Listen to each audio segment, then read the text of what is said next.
The universe has a peculiar sense of humor. It builds queens out of glass and expects them not to shatter. I am Queen Lyris of the seventh house, sovereign of the Veil Nebula, vessel for 10,000 minds, and I am breaking. The bridge of the luminous reach pulses with emergency light, obsidian black, the color of space between dying stars. My hands grip the crystal pedestal so hard my knuckles have gone translucent. Beside me, a human man convulses. His name is Garrett Voss. He is 32 years old, a systems engineer from a corporate mining station, and at this precise moment, he is trying to swallow a hurricane made of screaming human minds. The broadcast pulse hits like a freight train made of knives. I watch his eyes roll back. White, empty, gone. Garrett! My voice cracks across the empathic frequencies. Don't leave me! His body arches, the void inside his mind expands. It pulls, it consumes, it becomes. And I realize with terrible clarity that the man I have known for only 96 hours is about to die, saving a species he barely understands. I should never have brought him here. I should never have asked him to become a weapon. But 96 hours ago, I didn't know his name. I only knew that I was drowning, and somewhere in the metal corridors of a dying station, there existed a single point of silence. Let me take you back. Let me show you how a queen falls in love with quiet. 96 hours earlier, the Ethelgard Zenith is a monument to human ambition and structural neglect. It hangs above the planet Rn4 like a rusted crown, all oxidized steel and flickering neon, slowly rotating through clouds of emerald gas. 20,000 souls live here. Miners, engineers, corporate drones, all of them connected through neural implants they call the link, all of them screaming. I stand in the royal suite of the guest quarters, and I have not slept in 20 days. The suite is beautiful by human standards. Chrome and glass, soft lighting designed to mimic Earth's sun, fresh flowers imported at exorbitant cost from the hydroponics bay. My diplomatic escort, 3 members of the 7th House Council, occupy the adjacent chambers. They believe I am resting. They believe their sovereign is strong. They are wrong. I grip the edge of a synthetic marble sink and stare at my reflection. Silver eyes, too wide. Translucent skin pulled tight over elegant bones. My ears, long and tapered, twitch constantly. Catching sounds, catching thoughts, catching the endless, grinding anxiety of 20,000 human minds all linked together in a web of digital consciousness. The link, humanity's great achievement, a neural mesh that connects every person to every other person. They can share thoughts, emotions, experiences. They believe it makes them closer. They believe it makes them whole. To me, it is a cacophony that never ends. I am Vesperi. My people are born into empathic resonance. We feel what others feel. We know what others know. For my species, the self is a fragile construct, a bubble floating in an ocean of collective consciousness. To be Vesperi is to never be alone. To be sovereign is to be crushed beneath the weight of an entire civilization's hopes, fears, and unspoken rage. For 20 days, I have felt every moment of this station's desperation, the greed of the executives, the bone-deep exhaustion of the miners, the sexual frustration of lonely engineers, the ambient terror of people living in a pressurized tube above a gas giant that could kill them with a single solar flare. 20 days without sleep, 20 days without silence. My hands shake. The Aegis robe I wear, a living garment that shifts color with my emotional state, flickers between violet and jagged, sickly orange. Distress, exhaustion, desperation. I am here to negotiate mining rights for rare Earth elements in the Veil Nebula. My council believes this treaty will ensure prosperity for another century. The Ethelgard Corporation believes they can extract concessions from a sleep-deprived queen. They are both correct. I close my eyes. I reach inward, searching for the center of my own consciousness. The technique my teachers drilled into me as a child. Find the core. Find the self. Hold it against the tide. There is nothing. Only static. Only noise. A chime sounds. Soft. Crystalline. The docking ceremony begins in 20 minutes. I straighten. I smooth my robes. I force my ears to stillness and my expression into the mask of regal indifference that has been my face since childhood. Queen Lyris of the seventh house does not falter. She simply forgets, piece by piece, what it feels like to be herself. The docking ring is a cathedral of chrome and desperation. 500 humans stand in formation, their dress uniforms crisp, their minds a roiling soup of anxiety and ambition. At the far end, corporate executives cluster like vultures.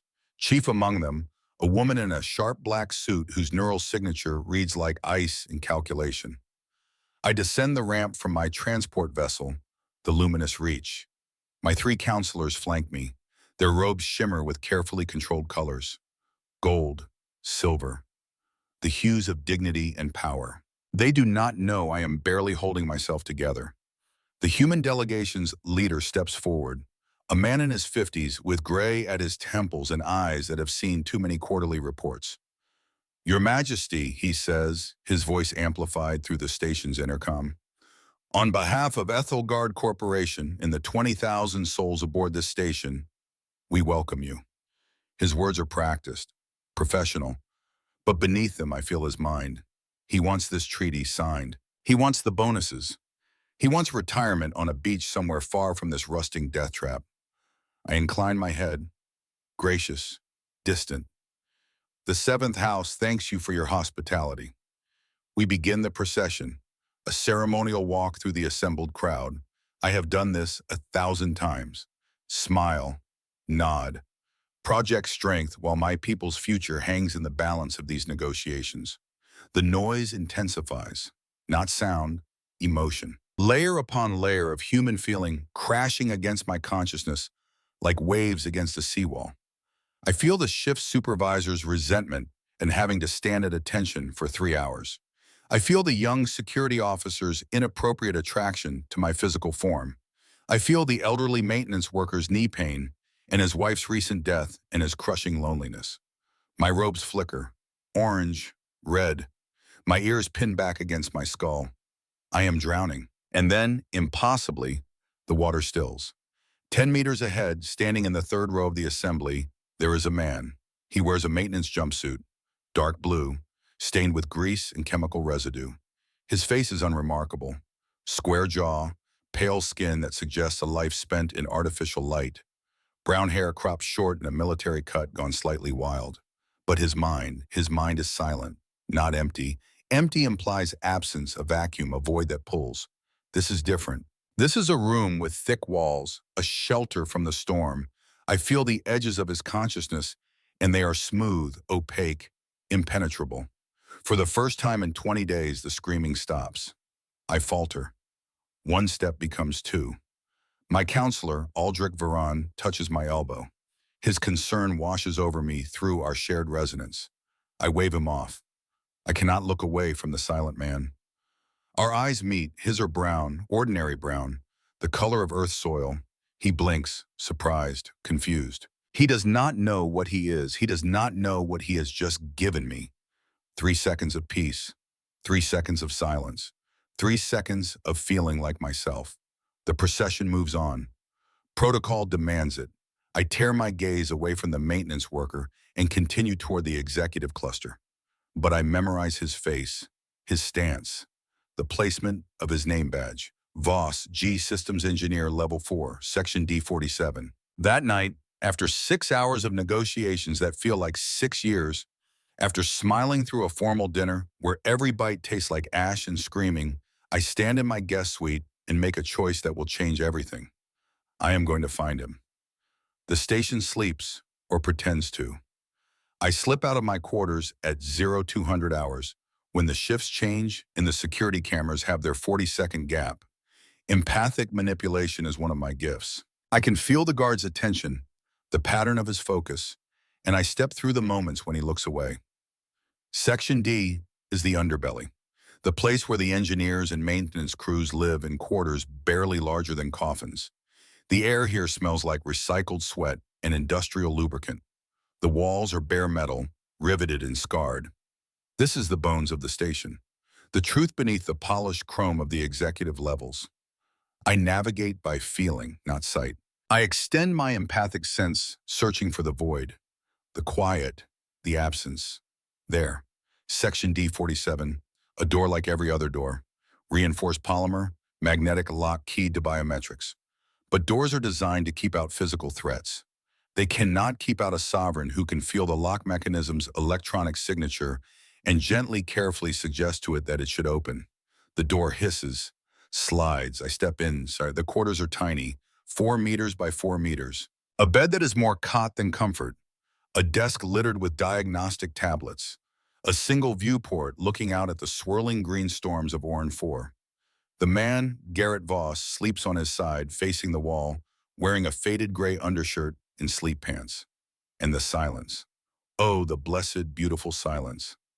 I stand just inside the door, and for the first time in 20 days, I cannot hear anything but my own thoughts. The static of 20,000 minds fades to nothing.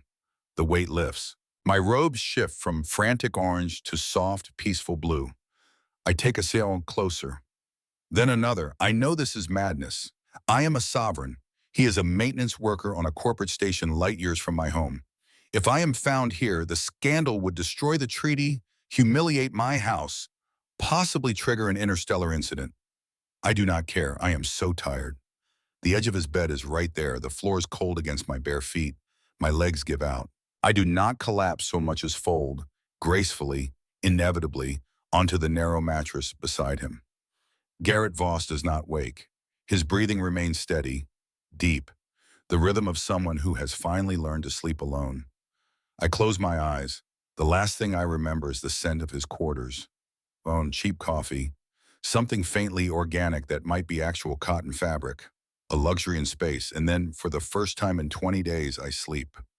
Waking is a slow return, like surfacing from deep water. I become aware of warmth first, then pressure, a weight across my shoulders, the steady thump of a heartbeat that is not my own. I open my eyes. I am curled against Garrett Voss's chest. My head rests in the hollow beneath his chin. One of his arms is draped across my waist. His fingers have curled, unconsciously, into the fabric of my robe. We fit together like we were designed for this, like my body knew where to go even in sleep. Panic should come now. Rational, appropriate panic. Instead, I feel only profound relief. I slept. 6 hours, dreamless, perfect. The kind of sleep I have not experienced since I was a child, before the resonance of my house began pressing against my consciousness. Garrett Voss is still asleep. His face, this close, is younger than I thought. Stress lines around his eyes. A small scar on his jawline. Stubble that suggests he shaves irregularly. He is not handsome by the standards of my people. Too square, too solid. But there is something in the set of his features. A quietness, a fundamental stillness. I should leave. Now. Before he wakes and the complications begin. I do not move. His breathing changes, shallower, faster, the transition from sleep to waking. His eyes open, brown, confused, widening. We stare at each other. Two beings who should never have been in the same room, tangled together in a bed meant for one. This is not happening, he whispers to the ceiling. His voice is rough, unpracticed. The voice of someone who spends more time talking to machines than people. This is a hallucination brought on by Sector 7 fungus. I should speak, explain, apologize. Instead, I tighten my grip on his shirt. Garrett Voss goes very, very still. You're still here, he says. It's your room, I manage. Contractually speaking, I'm the intruder. He blinks, processing. I feel the moment his higher reasoning kicks in. The moment he realizes exactly who is in his bed and exactly how catastrophically this could end. Security is going to execute me if he says. They're going to space me without a suit. They're going to... Garrett. I use his name. It stops him. I need you to listen. He listens. I push myself up on one elbow. My hair falls around us like a curtain. Silver. Disheveled.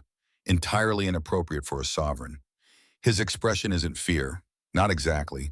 It's something more complicated. Wonder. Confusion. And underneath it, the same exhausted resignation I've seen in every mirror for 20 days. I haven't slept in 20 days, I say. My people, we're empathic. We feel everything. Everyone. On this station, with its thousands of stressed, ambitious minds all connected through the link, it's like being buried alive in a mountain of screaming voices. He nods slowly. The Neuralink. When I walked past you at the ceremony, I searched for the right word. Silence. Your mind is quiet. And last night, standing outside your quarters, the screaming stopped. Understanding dawns in his eyes, followed by something darker. Bitterness. I'm a static carrier, he says. A flatliner. My Neuralink doesn't work. My brain doesn't resonate with the mesh. To everyone else on this station, I'm a glitch in the human matrix. To me, I say quietly, you're the first piece I've found in 20 days. We stay like that, queen and engineer, connected by nothing except the absence of noise. I didn't mean to fall asleep in your bed, I add. I only meant to stand outside your door for a moment, but then you passed out on top of me, he finishes. I slept, I correct, for 6 hours, no dreams, no echoes, just peace. Garrett Voss runs a hand through his messy hair. The gesture is so human, so ordinary. It makes my heart ache in a way I do not understand. Look, he says carefully, I'm glad my defective brain is a luxury spa for you, but we are in a massive amount of trouble. If my chief or your guards find you here, they're not going to ask about your sleep quality. They're going to assume I've committed a crime against the galaxy. He's right. Of course he's right. I sit up fully. My robes have settled into a soft gray. The color of calm, of decisions made. Then we will have to be careful, I say. He stares at me. Careful. You want to do this again? I am not going back to that noise. Not tonight. Not until my delegation leaves. I look at him directly. Let him see the desperation I usually hide. I am a queen, Garrett Voss, and I am tired. I will return to my duties now, but tonight, when the station grows dark, I will come back to the silence. I lean forward, place my palm against his cheek. His skin is warm, rough with stubble. Where I touch him, I feel a strange tingling connection. Not empathic. Something older, something more fundamental than resonance. Don't lock your door, I whisper. I rise, smooth my robes, walk to the door with as much dignity as I can gather. At the threshold, I pause, look back. Garrett Voss sits in his rumpled bed, staring at the empty spot where a queen just slept. His expression is pure, unfiltered shock. This is insane, he says. Yes, I agree. And then I am gone, slipping through the quarters like a ghost, returning to my gilded cage before the station wakes. Behind me in section D47, a systems engineer stares at his ceiling and wonders if he's finally lost his mind. Night 2. I return to find him waiting, not in bed, sitting at his desk, a cup of terrible coffee steaming beside a data pad. He's changed into clean clothes, a simple gray shirt, dark pants. His hair is damp from a sonic shower. When I enter, he stands, awkward, uncertain. Your Majesty, he says formally. Lyris, I correct. Here, in this room, I am just Lyris. The tension breaks slightly. He gestures to the bed. I settle onto it, my robes pooling around me. He takes the desk chair. 3 feet of distance. Respectful. Safe. I researched Vesperi empathy today, he says. Used one of the public terminals in the engineering bay. Found some xenocultural papers. And what did you learn? That your people experience reality completely differently than humans. That you're born into a sea of your parents' emotions. That you never really develop a sense of individual self the way we do. He pauses.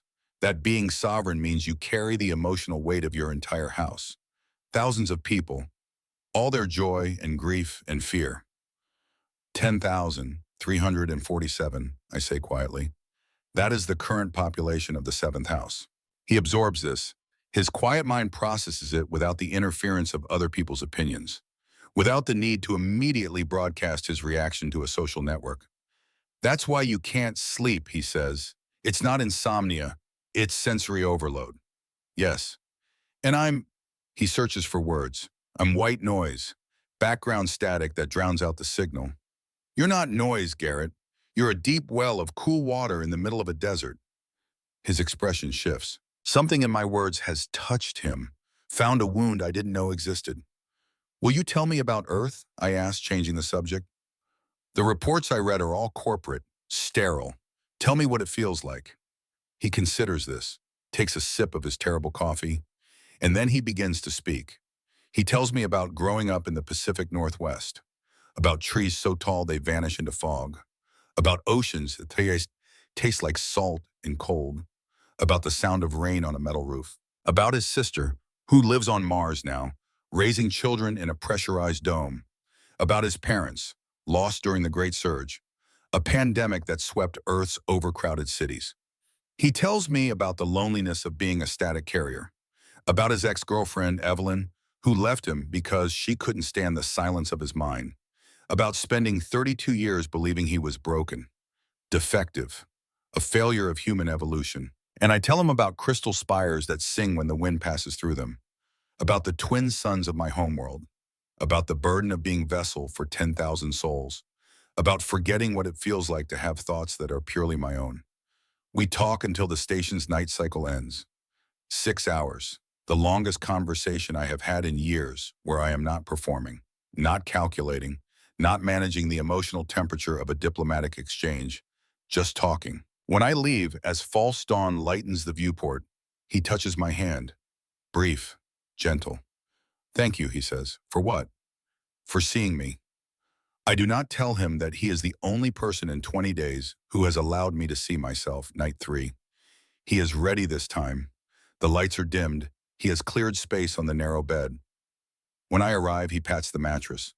I've been thinking, he says, if talking helps you focus, keeps your mind from wandering into the empathic noise, then maybe stories would work better than conversation. Stories? My grandfather was a librarian before the link, before everyone could just download information directly into their brains. He used to tell me stories from old books, science fiction mostly, tales from before we had faster-than-light travel, when space was still a mystery.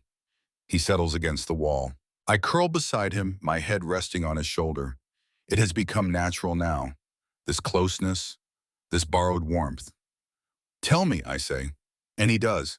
He tells me about generation ships crawling through the void, about colonies on distant moons, about first contact with alien species, about engineers who saved entire civilizations with nothing but ingenuity and duct tape, about lost expeditions and impossible rescues and the stubborn human refusal to accept that anything is truly impossible. His voice is steady, rhythmic, the cadence of someone who learned storytelling from a man who loved words. I close my eyes and listen, not just to the stories but to the way he tells them, the places where he pauses for emphasis, the subtle shift in tone when he voices different characters. For the first time in years, I am not the sovereign. I am not the vessel. I am simply someone listening to stories in the dark. I sleep with his voice weaving dreams I can almost remember. Day 4. The riot begins in Section 9, the industrial heart of the station, where the ore processors grind and the heat rises and the miners work 16-hour shifts in conditions that would violate every safety regulation if anyone with power cared. Ethelgard Corporation has rerouted 30% of the station's power to the executive levels to keep the guest quarters comfortable for my delegation, to run the atmospheric processors at full capacity in the Neon Marrow, the polished tourist district where the brass pretend they're not slowly dying in a metal can above a hostile planet. The lower sections are suffocating. I'm in a council chamber negotiating mineral extraction percentages when the empathic shockwave hits me. 3,000 human minds, all connected through the link, all simultaneously experiencing rage and fear and desperate, suffocating panic. The resonance amplifies, feeds back, creates a loop where each person's anger amplifies the next, building exponentially until the entire lower deck is a single, mindless organism of fury. I collapse in my chair, my robes flash crimson, black, the colors of violence and terror. Counselor Varan grabs my shoulders. Sovereign! The miners, I gasp. Feedback loop. They're going to kill each other. The corporate negotiators are receiving reports. Panicked voices over their earpieces. Security teams mobilizing. Through the storm of empathic noise, I feel something else. A point of calm. a void moving through the chaos. Garrett. He is not supposed to be in Section 9. His shift assignment keeps him in the atmospheric systems, far from the industrial decks. But he heard the alarms. He went to help. I forced myself to my feet. I need to go. Your Majesty, you're in no condition. Now, my guards follow as I half run, half stumble through the corridors. The closer we get to Section 9, the worse the empathic pressure becomes. It is a physical weight, a crushing sensation that makes my lungs struggle for air. We reach the secondary promenade. The scene is chaos. 20 miners face off against 6 security guards. The miners' faces are twisted with rage, not individual rage, collective rage. The link has turned them into a hive mind of resentment. The guards are just as bad. Their hands shake on their shock prods, their own fear feeding back into the miners, making everything worse. And there, in the middle of the no-man's land between the two groups, stands Garrett Voss. He has his hand on the shoulder of a grizzled older miner. I recognize the man from the docking ceremony. His name badge reads Davis. As I watch, something impossible happens. The miner's fury drains away. His expression shifts from mindless rage to confused clarity. The frantic energy of the mob dissipates. Not all at once, but radiating outward from Garrett's touch. A 10-meter radius of absolute calm spreading through the corridor. The riot doesn't end with violence. It ends with silence. The miners blink, look around, see what they almost did. The security guards lower their weapons, their own aggressive posture melting away. Garrett releases the miner's shoulder, turns, walks away like he didn't just prevent a massacre. One of the guards, a man named Henderson, stares after him. "What the hell are you, Voss?" Garrett doesn't answer, but I know. In that moment, watching him move through the station like a walking island of peace, I understand what he is. He is not a defect. He is not broken. He is a weapon. And Ethelgard Corporation has just realized it too. That evening, when he returns to his quarters, he is shaking. I am already there, waiting, breaking my own protocol. I could not stay in the guest suite, could not pretend I did not know what was coming. Garrett sees me and his shoulders drop. The tension drains. He crosses the small room and sits beside me on the bed. We do not touch, not yet. "They're going to take me," he says. I know. Chief Brennan already called me in for a meeting tomorrow. There was another man there, internal affairs. They saw the security footage. They know what I can do. I take his hand, rough, scarred from years of working with tools and machinery. "Tell me a story," I say. "Lyris, please, one more story." He takes a breath, steadies himself, and in the dimming light of his quarters, while the station hums around us and the future closes in like a vice, Garrett Voss tells me about an engineer who thought he was broken until he found a civilization that needed him. The story is about us. He knows it. I know it. When he finishes, we sit in silence. Not the silence of his quiet mind, the silence of two people who have run out of time. "I am not going to let them turn you into a weapon," I say finally. "You're a queen on a diplomatic mission. You can't interfere with corporate jurisdiction. Watch me." He looks at me then, really looks, sees past the silver eyes and translucent skin to the person underneath, the woman who has been slowly drowning for 20 days until she found a maintenance engineer who could give her air. "What are you going to do?" he asks. "Something extremely inadvisable," I say. "Something that will probably cost me my crown, destroy the treaty, and start an interstellar incident." "That sounds insane." "Yes," I agree. I lean forward, press my forehead against his. Our breath mingles in the small space between us. "Don't lock your door," I whisper. "Tomorrow night we leave this station. Together." "Together, Staito," he repeats, like he is testing the word, finding its weight. "Together," I confirm. And in the quiet of Section D-47, surrounded by the hum of dying machinery and the distant storms of an indifferent planet, a queen makes a choice that will change the fate of two civilizations. She chooses the man who taught her what silence sounds like. She chooses herself. Morning comes with the weight of inevitability. I stand in my guest suite wearing formal diplomatic robes of deep violet and silver, watching the station wake through reinforced glass. The miners change shifts. The executives hurry to morning meetings. The machinery grinds on, indifferent to the small human dramas playing out in its corridors. My hands are steady, my ears are still. To anyone looking at me, I am the perfect image of a sovereign preparing for another day of negotiations. Inside, I am calculating treason. Counselor Varan enters without knocking. His robes shimmer cautious amber. He has felt my emotional shift, the sudden crystallization of purpose that replaced last night's uncertainty. You did not sleep in your quarters last night, he says. Not an accusation, a statement of fact. I slept very well, thank you. Lyris, he uses my name, not my title. We have known each other since I was a child learning to navigate the overwhelming resonance of my first public ceremony.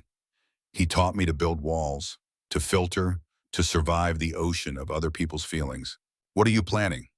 I turn from the window, meet his silver eyes directly. How many sovereigns before me have died from resonance overload? I ask. He does not answer immediately. The question is not theoretical. We both know the history.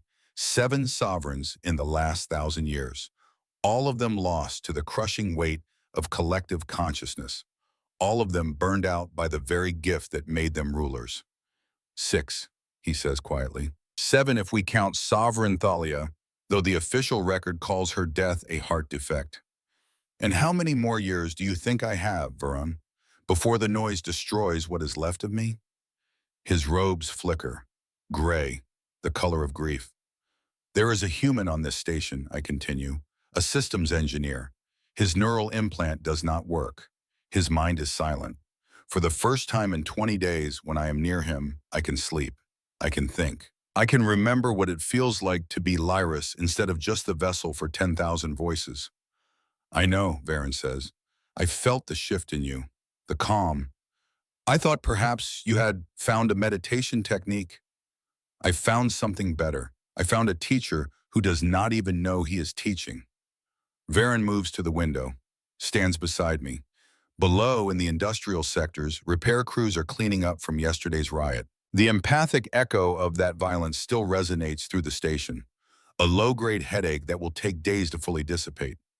The corporation has noticed him too, Varen says. Their security forces are not subtle. They have been reviewing the footage of the riot for hours. They know what he did. Then we are running out of time. Lyris, you cannot interfere with human corporate jurisdiction. The treaty is worthless if I am too broken to lead my people home. I place my hand on the cold glass. I am going to offer him sanctuary, and if Ethelgard refuses, I am prepared to take him by force. Varen's robes flash bright orange. Alarm. That is an act of war. Then let it be war. We stand in silence. Below us, the station rotates through emerald clouds, oblivious to the moment that will reshape its future. The council will never approve this, Varen finally says. The council answers to me, not the other way around. Not if you are deemed unfit to rule. I look at him, really look. See the fear beneath his concern. He is not just worried about political consequences. He is worried about me, about losing another sovereign to the crushing weight of resonance. I am the most fit I have been in years, I say softly, because for 3 nights I have slept.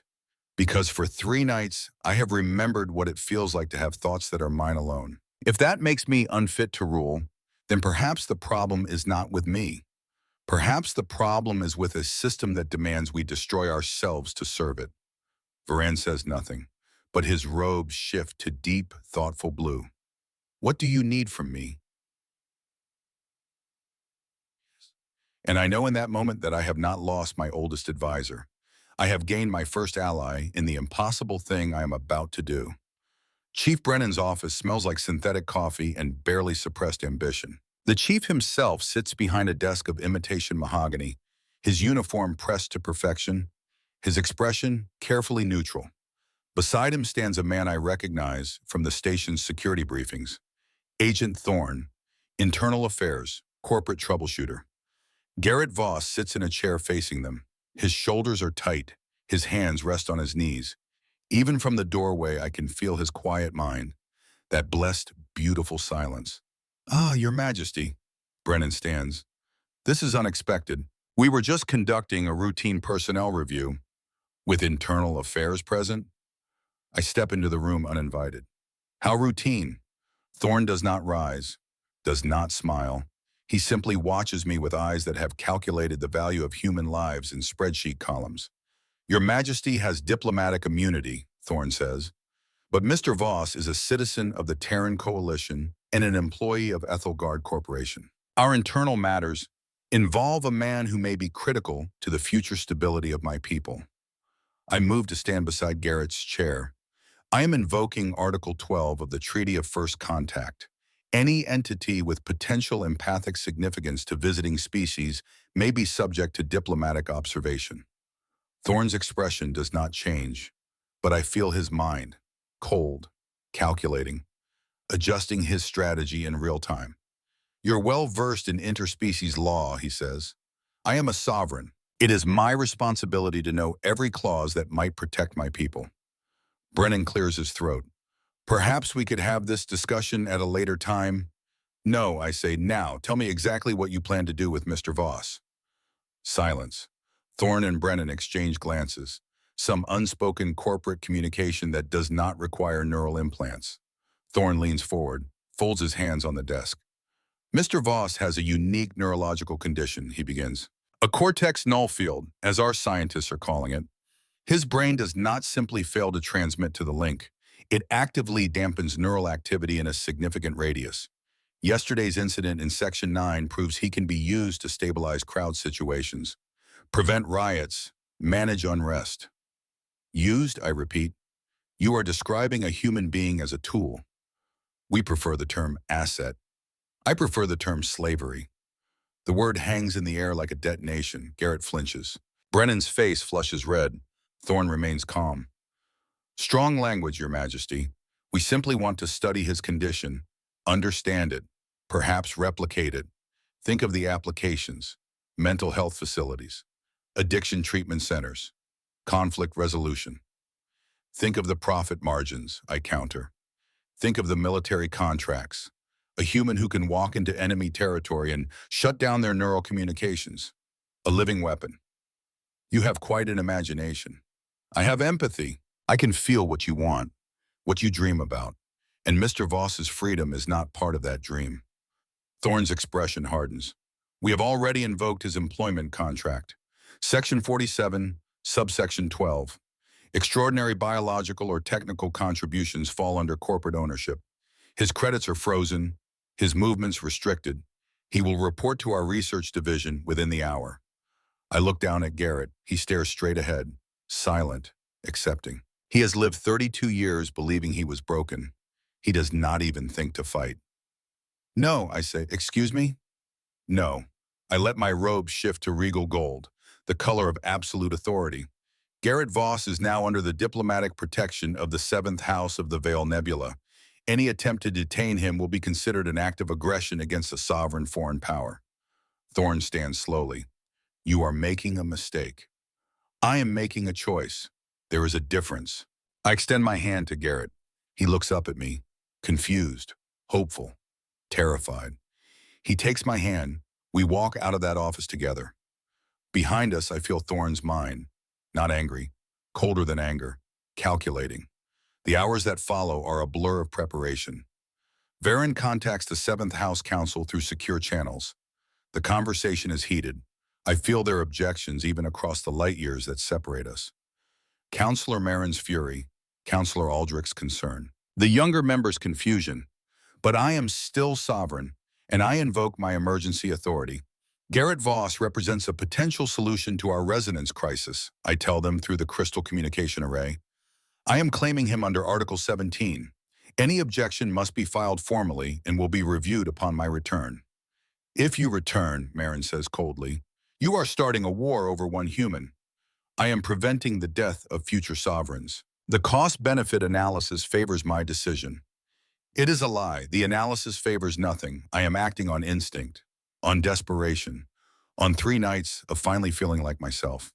But they cannot prove it. Not yet. The council gives reluctant approval. 48 hours to extract Garrett and return to Vesperi space.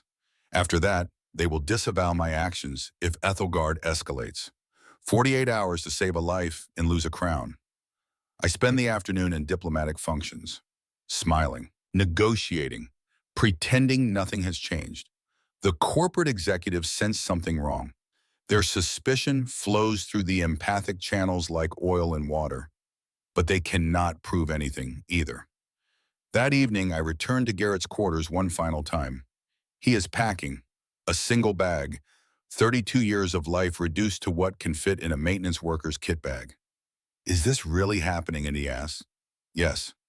I'm leaving everything, my job, my quarters, whatever passes for a life on this station.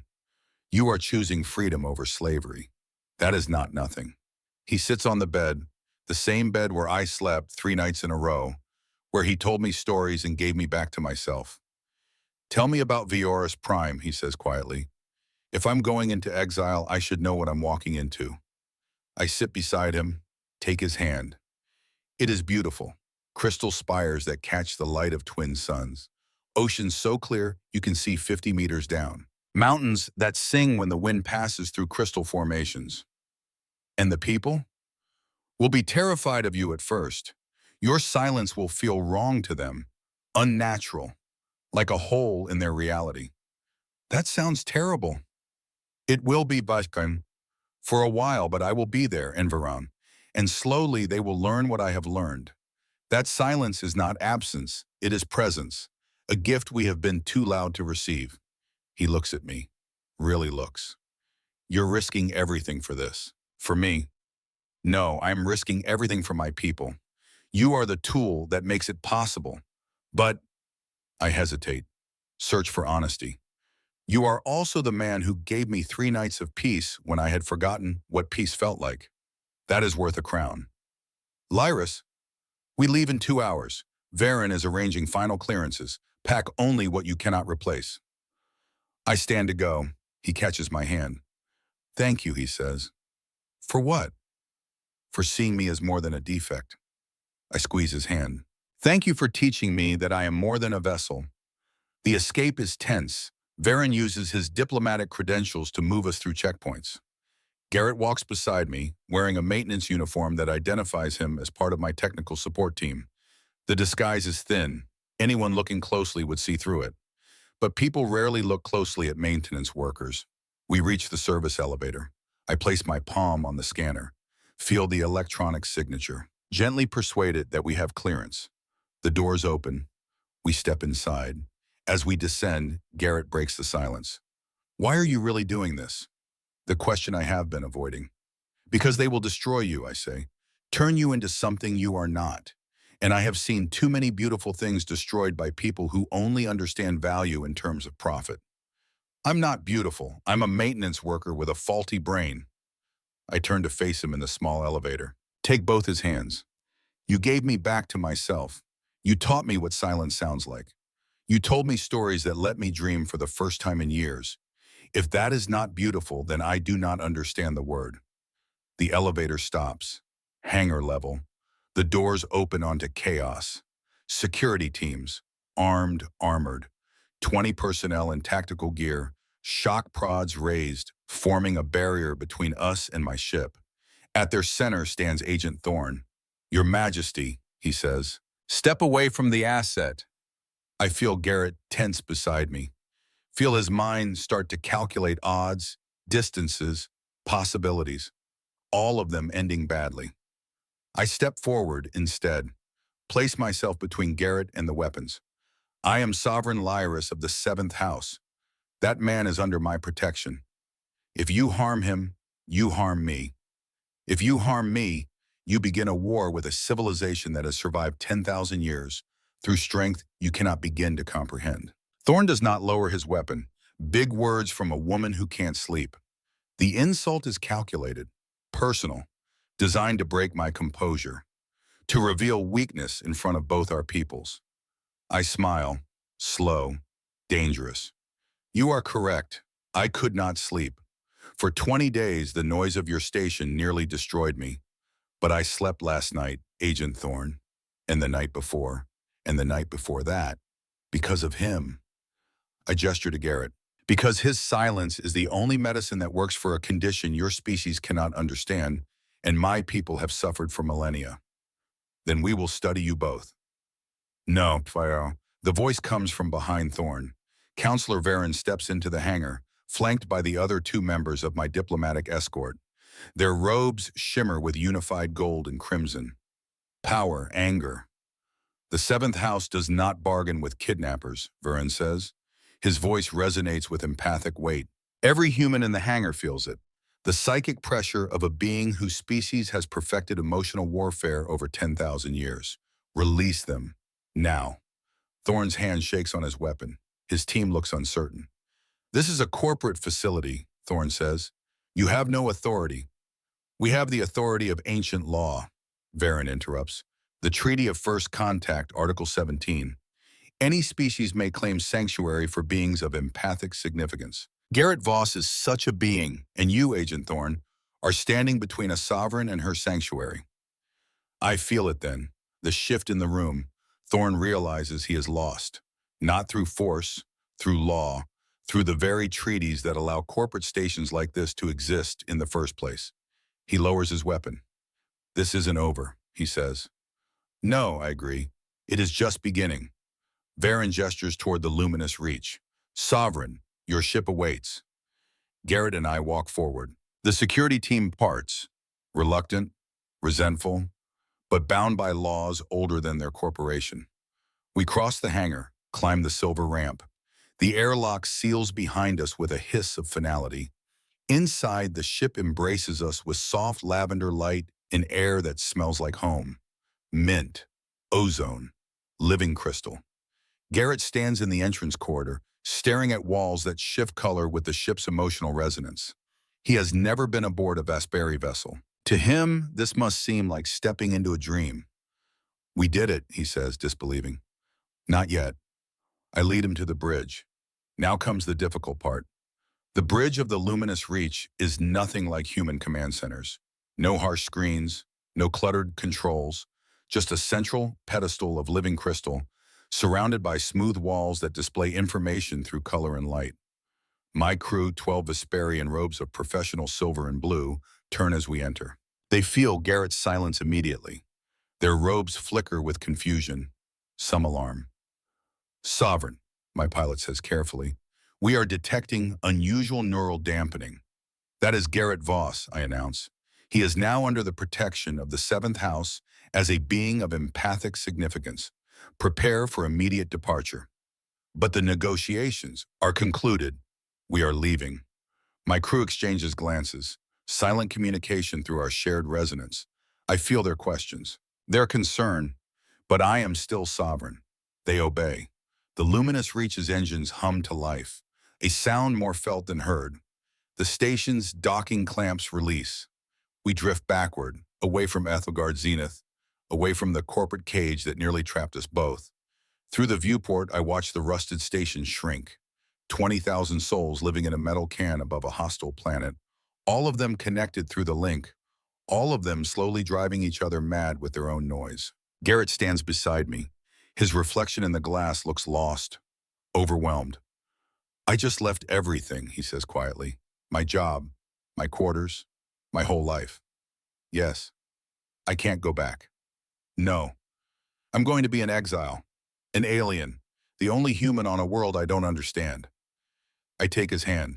You are going to be my teacher, my friend, and if you choose, something more. He looks at me. What does that mean? Before I can answer, alarms scream through the bridge. My pilot's robes flash bright orange. Sovereign, 3 vessels just jumped into the sector. Ethelgard destroyers, Thresher class. The viewport fills with targeting data. 3 angular warships, all sharp edges and weapon emplacements, dropping out of faster-than-light travel in perfect formation. They have come for Garrett. Incoming transmission, my communications officer says. Put it through. Agent Thorne's face appears in the crystal display, no longer calm, no longer calculating, angry. Sovereign Lyris, you are in possession of corporate property. Return Garrett Voss immediately, or we will be forced to disable your vessel. Mr. Voss is not property. He is a living being who has requested sanctuary. He is a critical asset. We have legal documentation. You have slavery papers. The seventh house does not recognize such barbarism. Thorne's expression hardens. Then you leave us no choice. We will use the broadcast pulse. It will not destroy your ship. It will simply encourage cooperation. The transmission cuts. Broadcast pulse, Garrett asks. Varen, who has joined us on the bridge, answers. A specialized neural frequency. For humans, it causes temporary paralysis by amplifying the link to maximum capacity. For Vesperi, he trails off. For us, it is death, I finish. It overloads our empathic resonance, turns our greatest gift into a weapon against us. We do not die from the pulse itself. We die from our own minds, burning themselves out, trying to process the overwhelming flood of sensation. Garrett stares at the destroyers. How long until they are in range? 10 minutes, my pilot says. Can we jump to faster than light? Our engines need 20 minutes to fully charge. Then we run out of time and Garrett does the math, stops, looks at me. Wait, if the pulse amplifies neural signals and I dampen them, I see where his thoughts are going, feel a spike of fear. No. Lyris, if you connect me to your ship's systems, I might be able to. It would kill you. The sheer volume of Vesperi resonance flowing through the crystal network would burn out your mind. You would become an empty shell. Better than watching everyone on this ship die. I did not save you from Thorn just to lose you to this. He turns to face me fully, places his hands on my shoulders. In the soft light of the bridge, his ordinary human face looks extraordinary, determined. You told me I was a teacher. Let me teach you one last thing. He glances at the crystal pedestal. How to turn a defect into a weapon. Garrett, trust me. And I realize, standing there with 10 minutes until death, that I do. Completely. Irrationally. I trust this human I have known for 4 days more than I trust advisors I have known for decades. There might be another way, Varen says quietly. Sovereign, if you interface with the crystal at the same time as the human, you could act as a buffer. Channel his dampening effect through your own empathic control. That has never been attempted. No sovereign has ever had reason to try. 8 minutes. The destroyers are closing. I can feel their cruise through the void. Hundreds of human minds, all linked, all following orders. I make a decision.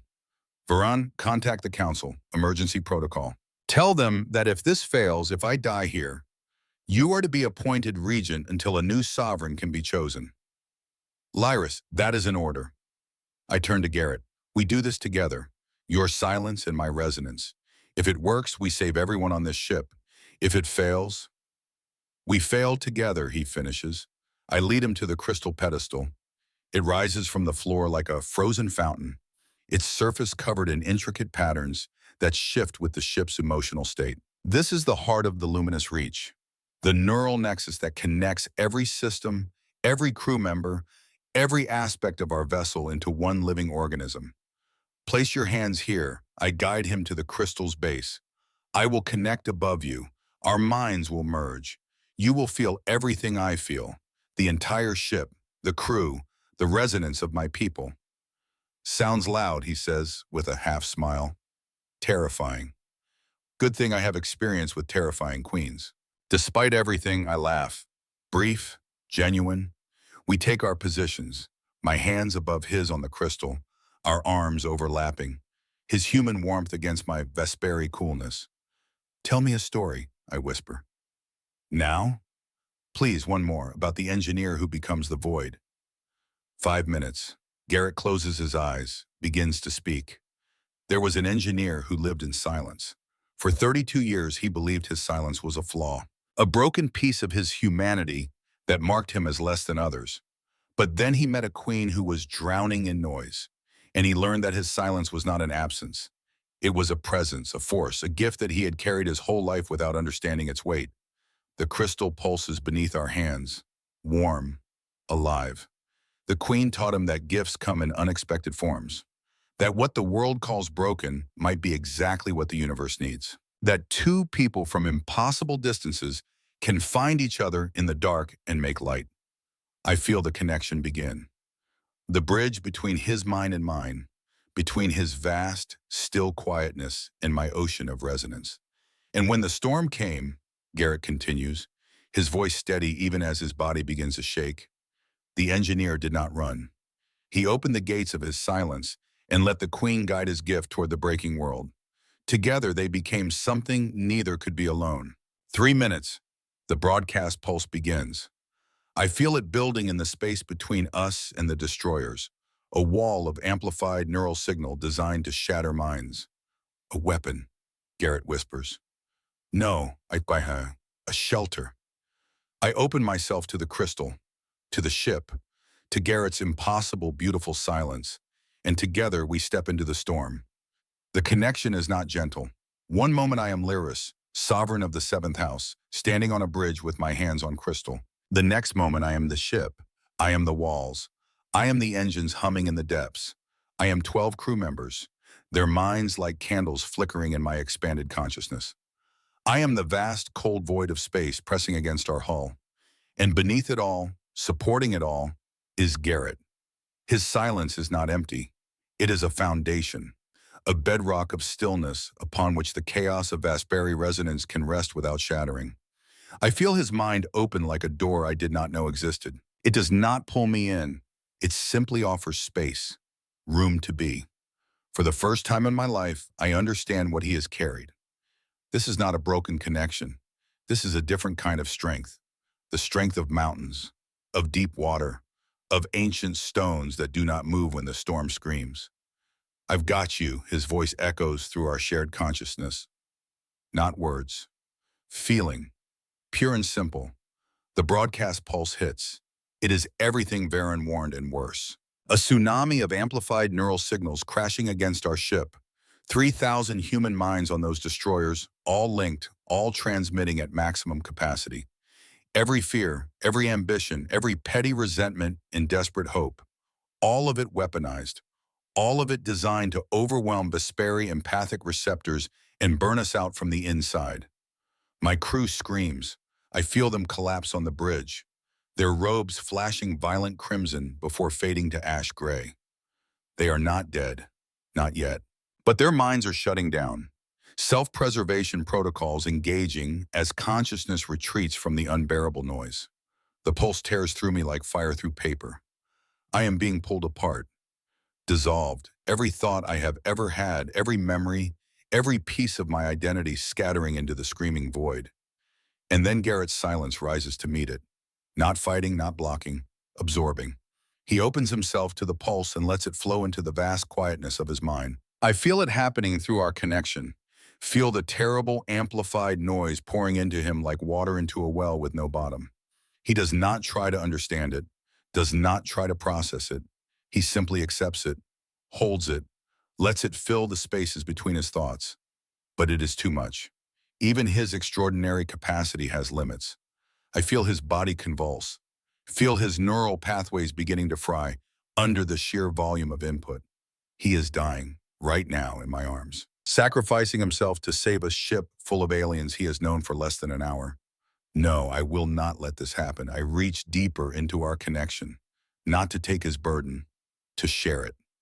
I have lived my entire life managing the resonance of 10,000 minds. I know how to channel, how to redirect, how to transform emotional energy into something else.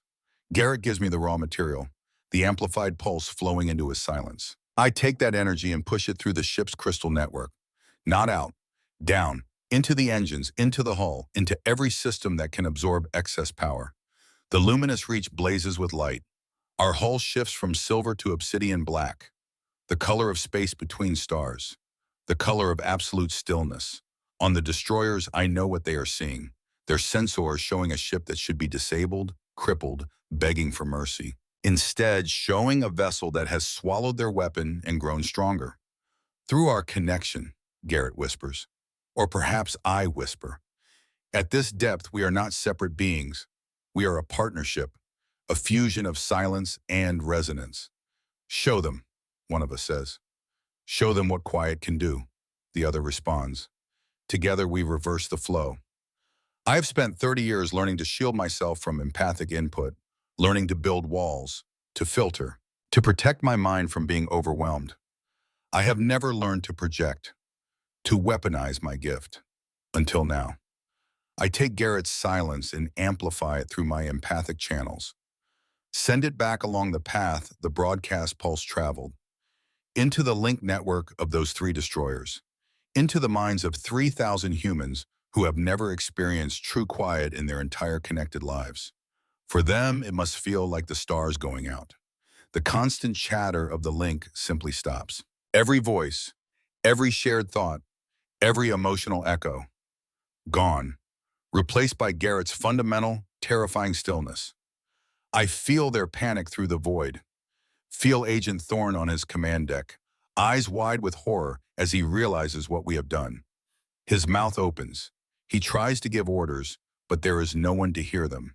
His crew sits frozen at their stations, minds locked in absolute silence for the first time since their neural implants activated. They are not harmed, just quiet, experiencing what Garrett has lived with for 32 years. Some of them weep. The destroyers drift, weapons powered down, their pilots unable to function without the constant guidance of the link telling them what to do, how to feel, who to be. I release the connection slowly, carefully. Garrett and I separate like two rivers returning to their original courses. His hands slip from the crystal. He staggers. I catch him. We collapse together on the bridge floor. The ship's walls have returned to soft lavender. Peaceful, calm. My crew is stirring, groaning, alive. Veron kneels beside us. His robes shift through a dozen colors. Relief, awe, fear, wonder. Sovereign, he whispers. What did you do? I look at Garrett. His eyes are open but unfocused, his breathing shallow. There is blood at his temples where the strain of our connection pushed his human body past its limits. I learned, I say simply. Learned what? How to be quiet. And I realize it is true. In those moments of connection, channeling Garrett's silence through my empathic networks, I felt something change inside me. A pathway opening, a technique emerging. For the first time in my life, I could control the input, not just filter it, stop it, create my own silence within the noise. Garrett coughs, focuses on my face, manages a weak smile. Did it work? He asks. Look. I help him sit up, turn him toward the viewport. The three destroyers are retreating, limping back toward Ethelgard Zenith, their crews slowly recovering from the most profound quiet they will ever experience. We won, I say. You won, he corrects. I just opened the door. You walk through it. Vern stands, addresses my crew.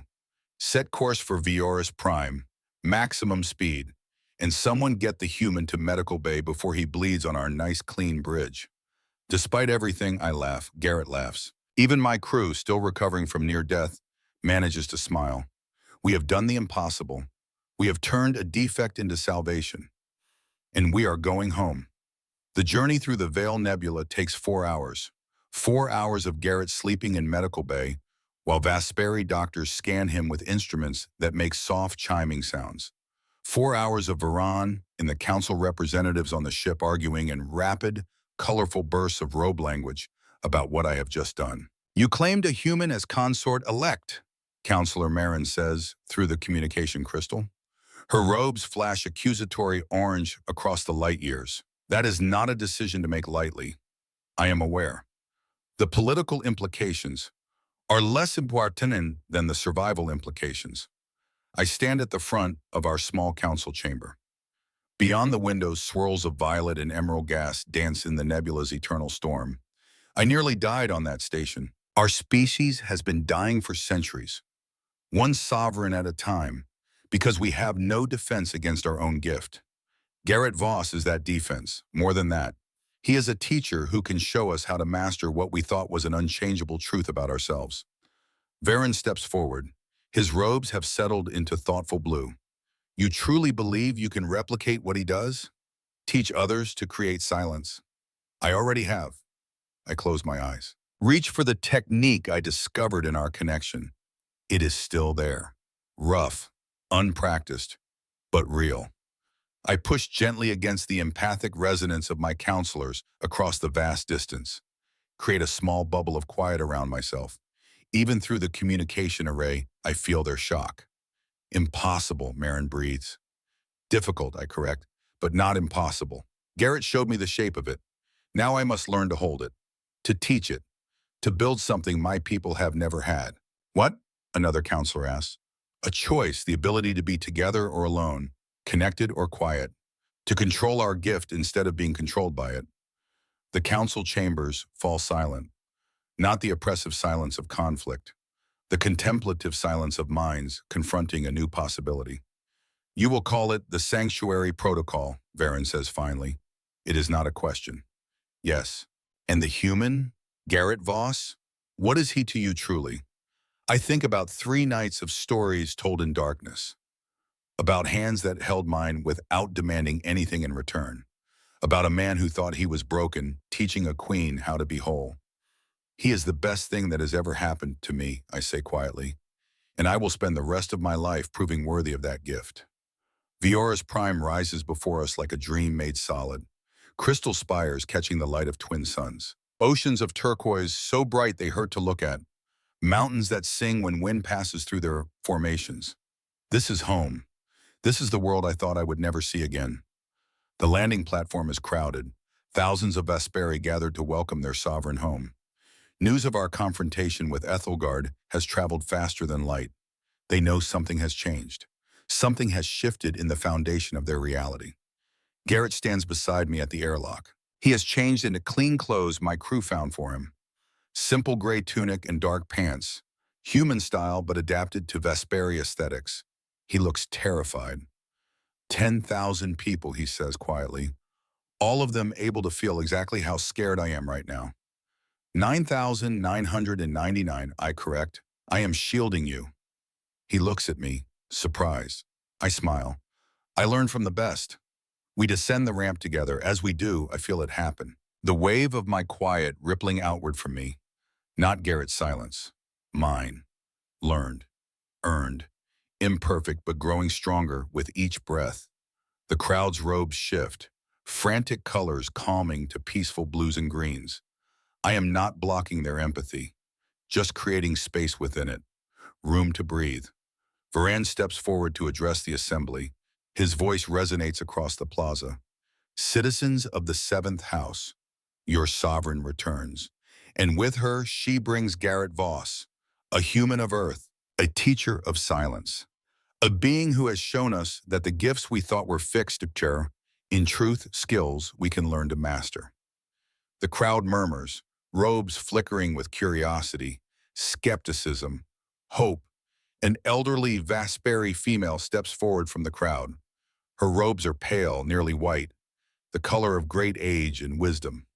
Sovereign, she says, my granddaughter suffers from resonance sensitivity. She has not left her home in 3 years. The noise of the city is too much for her young mind. Can this human truly help? I look at Garrett. He looks back at me, and I see in his eyes that he understands. This is not about grand political gestures. This is about one scared child who needs quiet. He can, I say, and so can I. 6 weeks pass like water flowing over smooth stones. Each day brings new challenges, new discoveries, new moments where I question everything and then remember why I risked it all. The water purification facility in the lower levels of the Sovereign Spire becomes our laboratory, our classroom, our proving ground. Garrett spends his days teaching young Vesperi the basics of mechanical repair, not because they need to know how to fix filters and replace seals, but because around him, they can think clearly, focus, be themselves without the constant pressure of feeling everyone around them.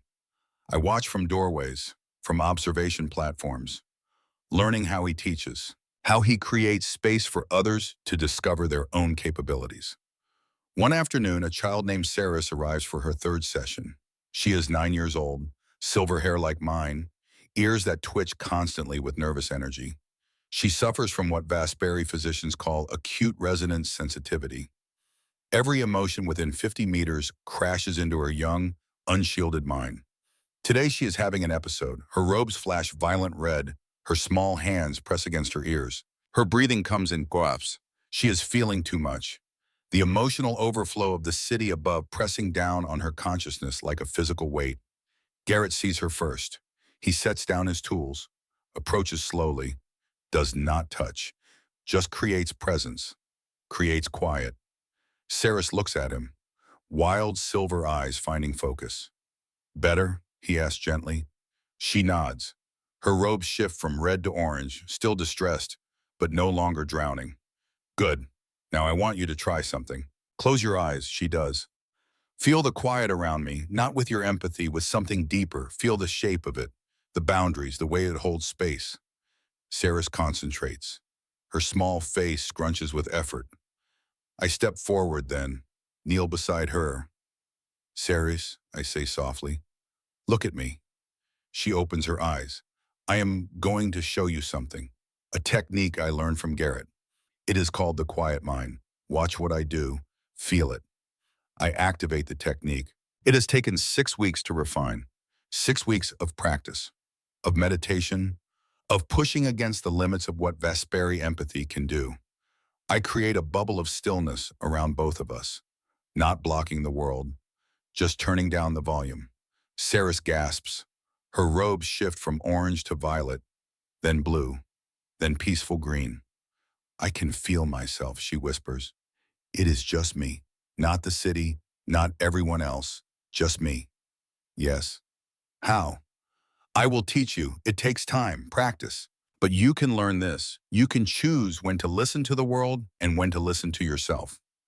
Tears form in her eyes. Not sadness, relief, hope. She throws her arms around me, a gesture picked up from watching humans in the holovids. Inappropriate for a sovereign, perfect for a teacher. I hold her, let her cry, feel Garrett's quiet presence beside us both. Saris's mother appears in the doorway. Her robes flash grateful gold. Sovereign, thank you. Do not thank me, thank him. I gesture to Garrett. He is the one who taught a queen that broken and whole are sometimes the same thing, just viewed from different angles. The class ends. The children file out, their robes calmer than when they arrived. Garrett packs his tools with the careful precision of someone who has done this 10,000 times. We walk together through the crystal corridors of the spire. 6 weeks, and this place has become his home as much as mine. The Vesperi no longer fear his silence. They seek it, value it, understand it as a gift rather than a defect. The council met this morning, I say as we climb toward my private gardens, and they have approved the construction of 12 sanctuary schools across Vioris Prime, safe spaces where Vesperi of all ages can learn the quiet mind technique, where they can practice being alone with their thoughts. 12 schools, Garrett repeats. That is a lot of resources. You saved my life, my sanity, my people's future. 12 schools is the least we can offer. We reach the gardens, terraced levels of bioluminescent plants that glow softly in the evening light. The twin suns are setting, orange and gold painting the sky in colors that remind me of Earth sunsets Garrett described. We sit on a bench overlooking the city. Below, the crystal spires catch the dying light. Beautiful, peaceful, home. About the consort-elect thing, Garrett says quietly. My heart clenches. We have not discussed this, not really. 6 weeks of working together, building the sanctuary protocol, teaching children, but not addressing the legal declaration I made to save his life. Yes? I have been researching Vesperi marriage customs. Your cultural databases are very thorough. They are. Apparently, a consort-elect is expected to formalize the bond within 1 solar year. Public ceremony, joining of houses, the whole production. That is tradition, yes. He turns to face me. And if the consort-elect is a human maintenance worker who did not actually consent to the arrangement, just went along with it because armed guards were about to kill him, I feel my robes shift, uncertain gray. Then the sovereign would release him from the obligation. No harm, no shame. He would remain honored guest, teacher, friend. Friend, Garrett repeats. Yes. What if he does not want to be just a friend? I stop breathing. The gardens around us seem to hold their breath as well. Garrett takes my hand, human skin against Vesperi, warm against cool.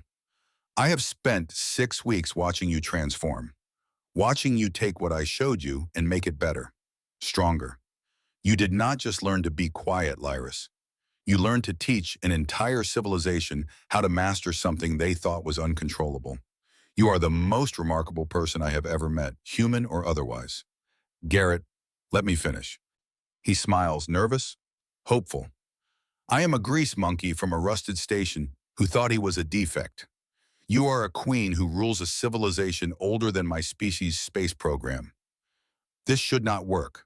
By every logical measure, we are impossible.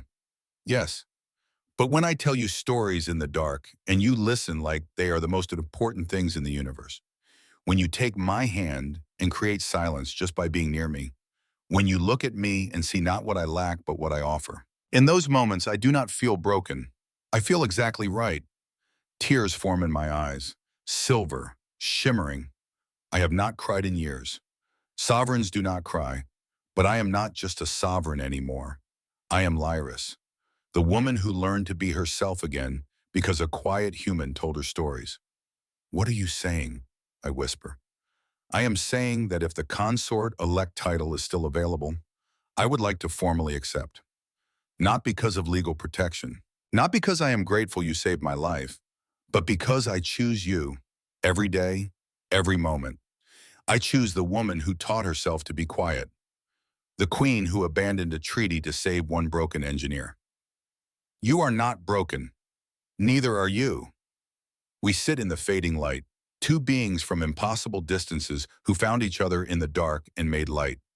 There is one problem, I say. Only one? You said you wanted to teach our children, the ones in the sanctuary schools. Yes. I thought you meant the young Vesperi, but you said our children. Garrett's face flushes, that lovely human reaction I have come to treasure. I did say that, slip of the tongue. Was it? He meets my eyes. What if it was not? I lean forward, close the distance between us. Our foreheads touch. Vesperi gesture of profound intimacy. I feel his mind, still quiet, still steady, but warm now, open, trusting. Then I would say we have much to discuss, I whisper. About the future, about family, about building something neither of our species has seen before. Sounds complicated, terrifying. Good thing I have experience with terrifying queens. I laugh. Kiss him, human gesture that still feels strange and wonderful. His lips are soft, his hands gentle on my face. Below us, the city begins to glow. Bioluminescent plants activating in the darkness. The singing mountains catch the wind and begin their nightly harmony. Tell me a story, I say when we part. Now? Always. Tell me the one about the engineer and the queen, how it ends. Garrett settles back on the bench, pulls me against his side. I rest my head on his shoulder and close my eyes. It does not end, he begins. It transforms. The engineer thought he was finding a world that needed him, but he was really finding himself. The queen thought she was saving a broken human, but she was really learning to save herself. Together they built something new. Not human, not Vesperi, something in between. A place where silence and resonance could exist side by side. Where being alone and being connected were both choices, both gifts. They taught a civilization that the things we call defects are often the strengths we need most. That wholeness does not mean being perfect.